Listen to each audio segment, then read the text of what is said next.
कि रोज तड़के 2 रोटियां खा निकल पड़ता है इस निश्चय के साथ कि आज छीननी है कई रोटियां जमाने के जबड़े से अपने बच्चों के लिए, फिर जमाना भले देता रहे कंजूस लालची स्वार्थी जैसे संबोधन, पर मेरा लक्ष्य मेरी संतान, बढ़ती हुई झुर्रियां उनकी मुस्कान। अरे देता रहा नसीहतें दुनिया में अपने अस्तित्व को बचाने की, स्वार्थ के नाते झूठे रिश्ते, सारी हकीकतें जमाने की, पर आज वो अपने पैरों पर खड़ा हो गया है। अरे दुनिया दिखाने वाले को ही आंख दिखाता, मेरा बेटा क्या मुझसे भी बड़ा हो गया है? क्या कहने। पर आज वो अपने पैरों पर खड़ा हो गया है। अरे दुनिया दिखाने वाले को ही आंख दिखाता, मेरा बेटा क्या मुझसे भी बड़ा हो गया है। और झूठे और मक्कारों की संगति इतनी खास हो गई है, झूठे और मक्कारों की संगति इतनी खास हो गई है कि मेरी सभी बातें उसके लिए बकवास हो गई। पूरे समर्पण को एक लाइन में खत्म कर देती है औलाद के, बैठे रहो तुम कुछ नहीं जानते हो, प्रवचन मत दो। हर घर में पिता की ये स्थिति हो जाती है, लाचार हो जाता है। तब कहने में आता है कि स्वागत कि झूठे और मक्कारों की संगति इतनी खास हो गई है कि मेरी सभी बातें उसके लिए बकवास हो गई है। और अगली बात देखिए आप, परिवार टूटने का बारीक चित्रण। पहले परिवार होता था मैं, मेरी पत्नी, मेरे बच्चे, दादा दादी, काका काकी, हम साथ रहते थे। लेकिन आज मैं, मेरी पत्नी, मेरे बच्चे, और कब तक? जब तक कि अलग बड़े नहीं हो जाते, उसके बाद सब परिवार अलग अलग हो जाते। तब कहने में आता है कि आज के दौर में अतीत का कोई काम नहीं है, शायद इसीलिए उसके राशन कार्ड में मेरा नाम नहीं। वाह, आज के दौर में जिंदाबाद डॉक्टर साहब, वाह बधाई।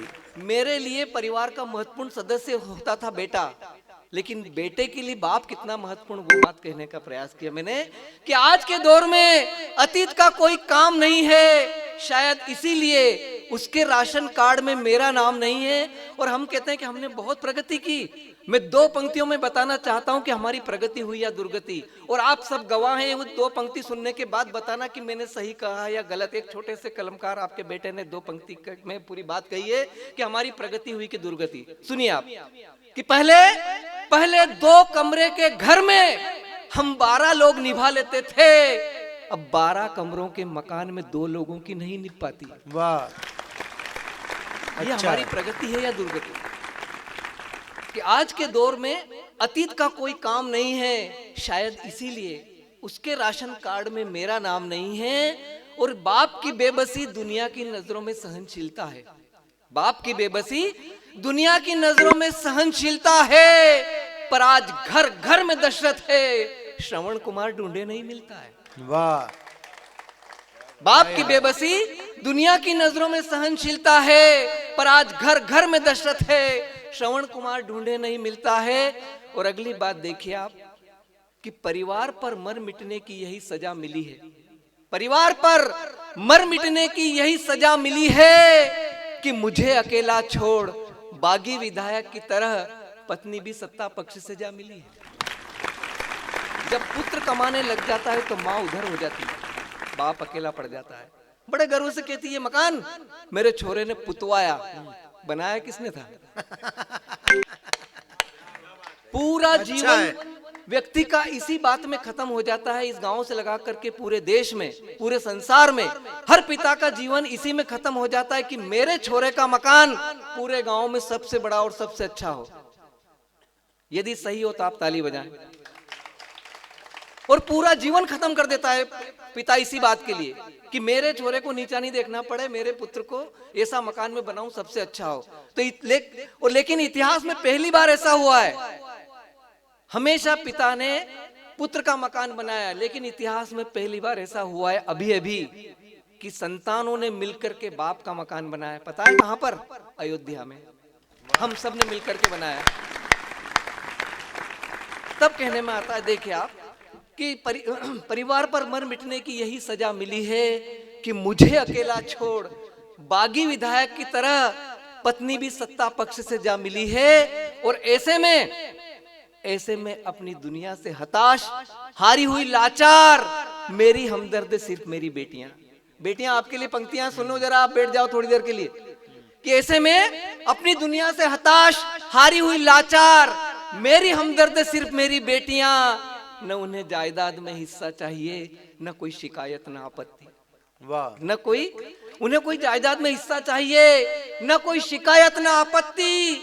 अरे मेरे त्याग समर्पण की गवाह है वे बेटियां, मेरे त्याग समर्पण की गवाह है वे, और मेरी लंबी बीमारी की दवा है वे। वाह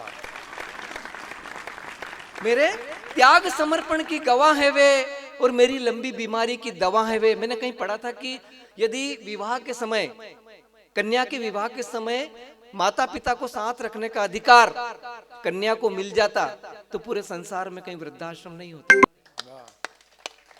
तब कहने में आता है कि परिवार ऐसे में अपनी दुनिया से हताश, हारी हुई, लाचार मेरी हमदर्द सिर्फ मेरी बेटियां, न उन्हें जायदाद में हिस्सा चाहिए, न कोई शिकायत न आपत्ति। अरे मेरे त्याग समर्पण की गवाह है वे, और मेरी लंबी बीमारी की दवा है वे। वाह अरे मेरी लंबी बीमारी की दवा है वे, अरे माँ की तरह मेरी सेवा करती है जो।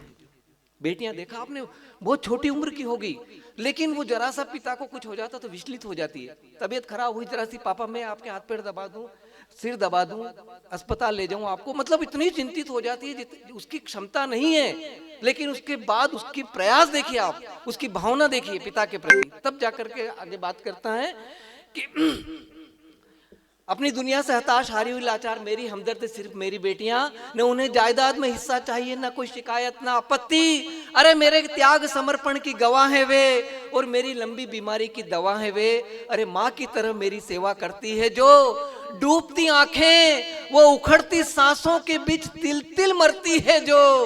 पर बेटा, फिर बेटे पर आ रहा है, पर बेटा, अरे बेटा बेटा बेटा क्या जाने कि धरती त्राही त्राही कर उठती जब आसमान रूठ जाता है, और जिसका पिता चला जाए उसका सारा जहां लूट जाता है।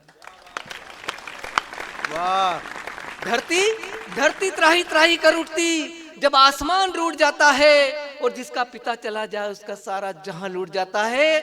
और मरने के बाद भी पिता की भावना देखिए आप, ये सिर्फ एक पिता की भावना ही हो सकती है संतान के प्रति, पुत्र के प्रति, कि धरती त्राही त्राही कर उठती जब आसमान रूठ जाता है, और जिसका पिता चला जाए उसका सारा जहां लूट जाता है। और मरने के बाद पिता कहता है कि बेटा, अरे बेटा बेटा तू कितनी बार मुझसे मुंह मोड़ेगा, पर बाप बाप है, मरकर भी लहू बन तेरी रगों में दौड़ेगा। वाह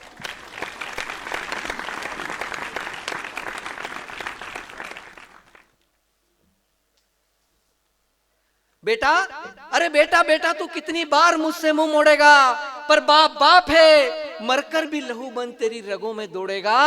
अरे तुझे धूप लगे तो कुमलाऊंगा मैं। पिता की भावना देखिए मरने के बाद पिता की भावना देखिए आप। यदि आपको लगता है तो एक बार पिता के सम्मान में फिर से ताली हम बजा सकते हैं।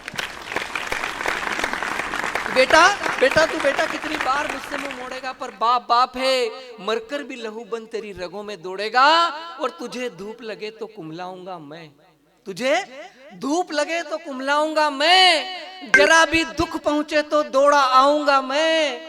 और जब जब जमाने ने सितम ढाया है, तब तब पुत्र को बाप का ही आसरा नजर आया है।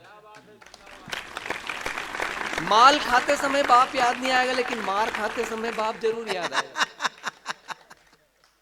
कि जब जब जमाने ने सितम ढाया है, तब तब पुत्र को बाप का ही आसरा नजर आया। और अंतिम पंक्ति देखिए आप, यहाँ मैंने पिता की परिभाषा देने का प्रयास किया कि पिता होता क्या है।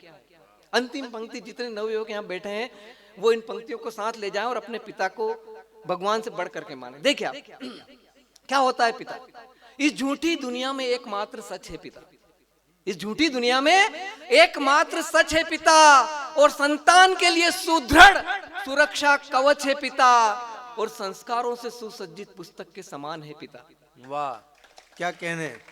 संस्कारों से सुसज्जित पुस्तक के समान है पिता, और पुत्र का एकमात्र अभिमान है पिता। हर भूल हर अपराध को क्षमा कर देता, इस धरती पर साक्षात भगवान है पिता, भगवान है पिता, भगवान। बधाई डॉक्टर साहब, एक सार्थक